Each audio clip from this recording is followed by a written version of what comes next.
These are some of the thousands handed the worst punishment, life in prison, except they didn't commit the worst of crimes. Instead, they are stuck indefinitely, in some cases for stealing a mobile phone, or in Wayne Bell's case, stealing a bike at 17 years old. He was sentenced to 2 years, but served 12.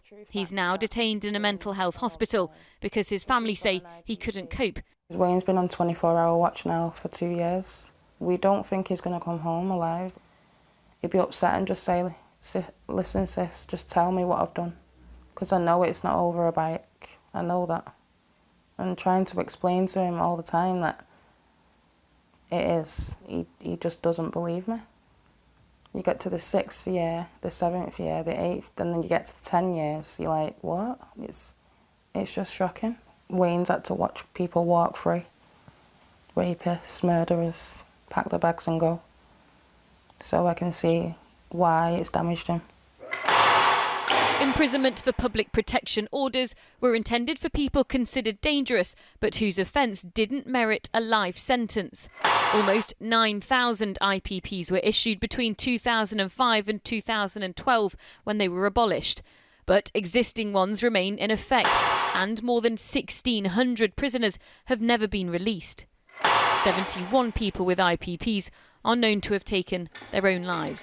I know what I done was wrong and I deserve to go to jail, you know what I mean? Martin Myers was sentenced in 2007, originally for 27 months, but he's still in jail for burglary. Like many other IPP prisoners, he self-harms and calls his sister-in-law sometimes 10 times a day for support. You know what I mean? And then I got done for attempted street robbery and I got IPP for that. That's 16 years ago. How is Martin doing? Martin tells me every other day that there's no way out. He can only see one way out, and that is for him to die in prison. He's adamant that everything bad is happening out here once he's inside, that is having an awful huge impact on Martin. He's tried numerous attempts at suicide. Well, there's been so many times now we're scared every time the phone rings just to get that phone call that Martin is dead. Even if released, though, people are on licence for the rest of their lives and can be recalled back into jail indefinitely. One of the reasons many agreed this law is fundamentally flawed, including the man who created it.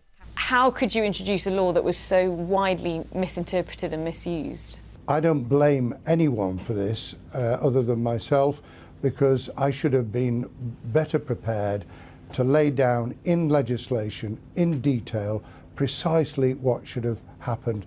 That didn't take place. A lot of lessons have been learnt, but above all, the lesson that having abolished the Act in 2012, we're still here 10 years on, having to mop up the consequences. The government says it's trying to progress prisoners for release, but those still held are deemed a risk to the public. That's not what thousands inside feel, though, who hope for a chance to have their lives back. Sangeeta Lal, News at 10.